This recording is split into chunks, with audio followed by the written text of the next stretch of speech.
आज हम डिस्कस करेंगे preparation of Grignard reagent. Grignard reagent क्या होता है? जैसा कि नाम से जाहिर है, एक साइंटिस्ट थे विक्टर ग्रिग्नार्ड। उन्होंने सबसे पहले इस रिएजेंट को इंट्रोड्यूस करवाया था और 1900 में उन्होंने इसको इंट्रोड्यूस करवाया था और उसके नतीजे में उनको जो है वो नोबेल प्राइज भी दिया गया 1912 में।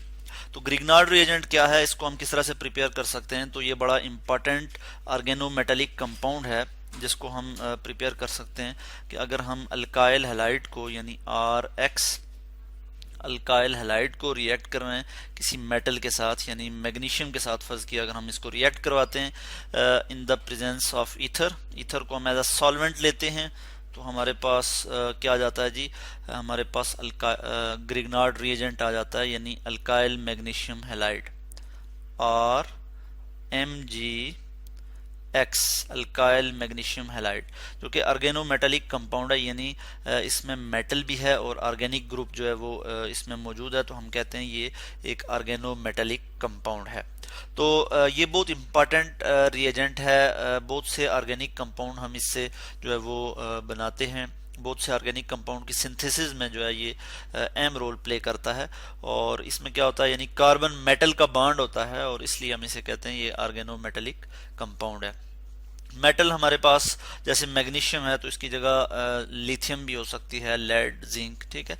तो इस तरह के जो कंपाउंड होते हैं इनको हम कहते हैं ऑर्गेनोमेटेलिक कंपाउंड।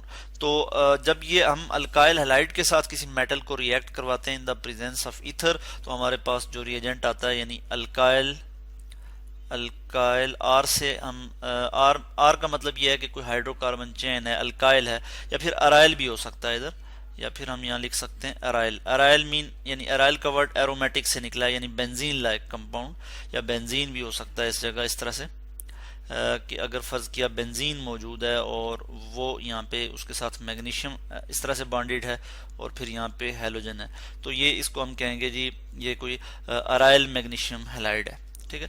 तो यहाँ पे आर को मैं लिख लूंगा अल्काइल या फिर अराइल, और फिर हम कहते हैं जी magnesium, magnesium NeSium, alkyl magnesium, और फिर यहाँ पे हम लिख लेंगे हैलाइड। एक्स हैलोजन को रिप्रेजेंट करता है यानी फ्लोरीन, क्लोरीन, ब्रोमीन, आयोडीन, तो फिर हम यहाँ लिख लेंगे हैलाइड HALID, तो अल्काइल मैग्नीशियम हैलाइड, ठीक है। ये इसको हम कहते हैं कि ये क्या है? ग्रिग्नार्ड रिएजेंट है।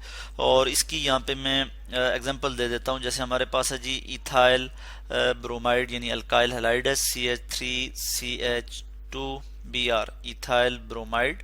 इसको अगर हम रिएक्ट करवाते हैं जी मैग्नीशियम मेटल के साथ, यहाँ पे इस तरह से मैं लिख लूंगा in the presence of ether. Ether हम एज अ सॉल्वेंट यूज करेंगे, ठीक है, चूंकि ये जो है इथाइल मैग्नीशियम यहाँ पे क्या बन जाएगा? इथाइल मैग्नीशियम ब्रोमाइड, जो और ये जो इसको हम कहते हैं ग्रिग्नार्ड रिएजेंट। यानी ये जो ग्रिग्नार्ड रिएजेंट होता है ये बहुत ज़्यादा रिएक्टिव होता है और बहुत ज़्यादा सेंसिटिव होता है, मॉइस्चर सेंसिटिव और इम्प्यूरिटीज सेंसिटिव होता है, फोरी इम्प्यूरिटी कैच कर सकता है।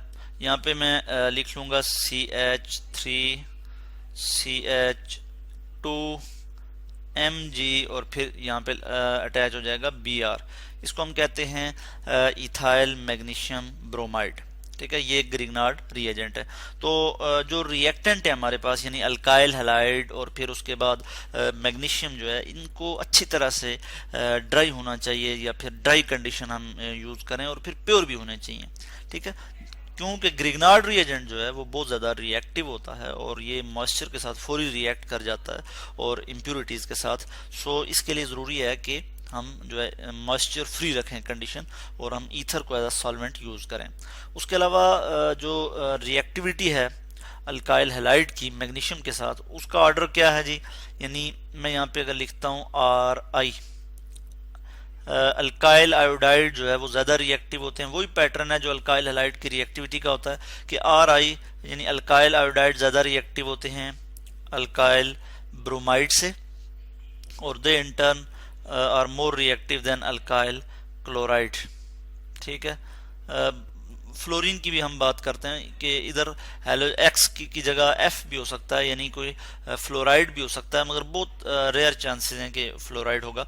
मोस्टली जो रिएक्शन होते हैं वो अल्काइल आयोडाइड या अल्काइल ब्रोमाइड या फिर अल्काइल क्लोराइड के रिएक्शन होते हैं मैग्नीशियम के साथ, तो हमारे पास जो है वो क्या आ जाता है जी, ग्रिग्नार्ड रिएजेंट आ जाता है।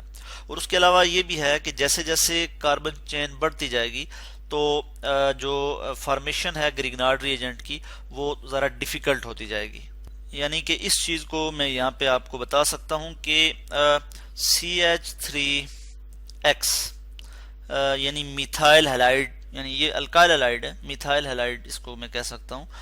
ये ज़्यादा रिएक्टिव है किससे, यहाँ पे मैं लिख लेता हूँ C2H5X इथाइल हैलाइड से, और ये ज़्यादा रिएक्टिव है प्रोपाइल हैलाइड से C3H7X, इससे ज़्यादा रिएक्टिव है।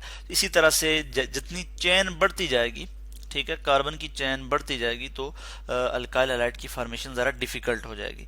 फर्ज किया मैं यहाँ पे लिखता हूँ जी मिथाइल हैलाइड, फर्ज किया इसकी मैं बात करता हूँ, इसको मैग्नीशियम के साथ रिएक्ट करवाता हूँ तो हम मेरे पास आ जाएगा मिथाइल मैग्नीशियम ब्रोमाइड, जो कि इजीली बन जाएगा। और इस तरह से ये जो ग्रिग्नार्ड रिएजेंट है ये बड़ा इंपॉर्टेंट कंपाउंड है और इससे हम बहुत से ऑर्गेनिक कंपाउंड सिंथेसाइज करते हैं, ठीक है। और इसमें हम देखते हैं कि जो अल्काइल ब्रोमाइड्स हैं वो ज़्यादा सूटेबल होते हैं for the preparation of Grignard reagent, क्योंकि जो अल्काइल आयोडाइड्स होते हैं वो ज़रा एक्सपेंसिव होते हैं। तो इस तरह से आज हमने डिस्कस किया प्रिपरेशन ऑफ ग्रिग्नार्ड रिएजेंट।